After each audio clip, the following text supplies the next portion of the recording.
Andrea Baxter, the Smart Cookies co-founder, joins me now. We're talking today about something that always kind of makes people cringe. It's I know. Friends and money. Yeah. I know. What is it about the topic of money with friends that just makes people want to hide? Yeah. I don't want to talk about it. Yeah, I think it was one of our biggest goals when we started the Smart Cookies was to take the taboo out of the conversation of money, because at the end of the day, as girlfriends and even with acquaintances, we can talk about everything and anything, but the minute that money is brought up, it's just like mute. Yeah, nobody has anything to say. Yeah.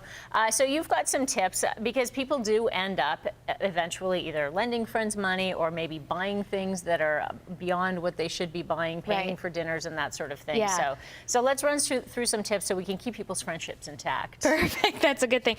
First one is being blunt and honest. So here's the thing about friends. They know and they have a relatively good idea of how much you make because they know what you do in life and for your career. So there's no way they're going, if you're going to go out and spend, thousands of dollars on goods, they know that you can or can't afford it. So I think just being completely upfront and honest with your friends is one of the best things to do. If I can't afford something, my friends know that, and I'm not going to try and pretend that I can afford it. So this is where we use the rather factor, which is something that we started when we did do the money group. If there's something that I'm saving up for, I have no problem saying I'd rather be spending that money and putting it towards a trip that I'm saving up for, or even now putting it towards a newer place that I want to buy. So being definitely blunt and honest with your friends is probably a good way to start. So just saying, no, I can't afford that. Yeah, and they know what you can and can't afford. Right. I think especially when, as women, we want to do fun things, whether it's a girl's getaway or if one of your friends is getting married and the price seems to get higher and higher for you. It's really key to tell them, okay, well, this is my budget, this is what I can afford, and this is what I can do. Okay, what's next? Next one is keeping track and don't be afraid to ask. So this is hard for some people. I think everybody has that friend or somebody in their life where they're always lending money to, whether it's $10 here or $40 here. Forgot my wallet. Exactly, exactly. It's okay to keep track. Actually, Robin, one of the other cookies, did this. She was doing a tally of all the friends that she had lent money to over the past couple of years, I would say. And she ended up pocketing over $300 because she realized that all these people owed them money, and she had no problem just going and asking, whether it's just a really cordial email or next time you're out just saying, hey, I'm getting my finances in order.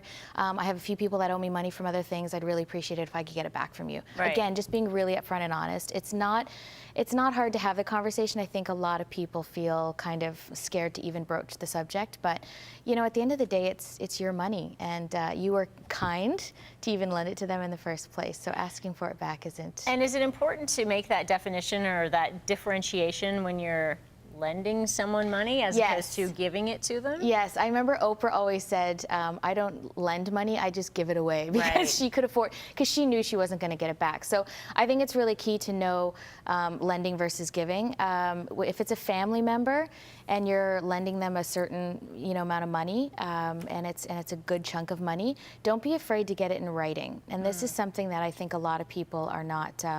They don't really want to bring business into this scenario. But I've seen friends that have gotten,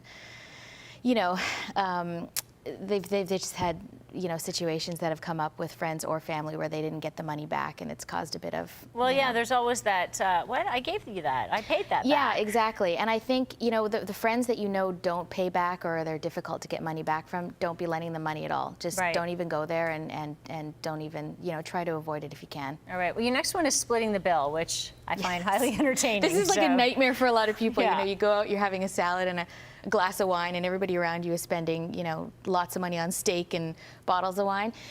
Often the server will ask you if you're doing separate bills. Make sure you just make it clear that you want your menu on a separate bill, because that way you just get what you ate. And just be really, really clear with the people that you're sitting at the table with, like, we're paying our own way, and just being upfront about it. So then what happens if your bill is $30 or $40, but the bill for the table is $300 if there's that many of you? Do you tip on what your bill is, or do you tip on the table total? Well, typically if you're out with a large group, gratuity is automatically added to the bill. So then you won't even they'll just add it to your portion of the bill based on how many people are there. But typically I just tip on what you actually paid, because obviously the people that paid more will be tipping a little bit more Right. money at the end of the evening. All right, and your last one is all about collecting for group gifts. Yes, yeah, well, I'm doing this a lot now because a lot of my friends are getting married and having babies. So if you are going to be the person that's arranging this and you're going out and you're buying the big gift and everybody's contributing a certain amount, make sure you really specifically state it in an email or when you're first doing it that I would like, you know, payment by X amount of date, and give them a few options, you know, if they want to wire transfer it to you or if they want to bring a check to the party, and just make it really, really clear that you want to be able to get everybody's amount at a specific recoup time. what you've spent. Exactly, All right. exactly. Great advice, Andrea, as always. Thank you so much. You can find more great money-saving tips at smartcookies.com. Thanks for that. Thank you. And we'll see you soon.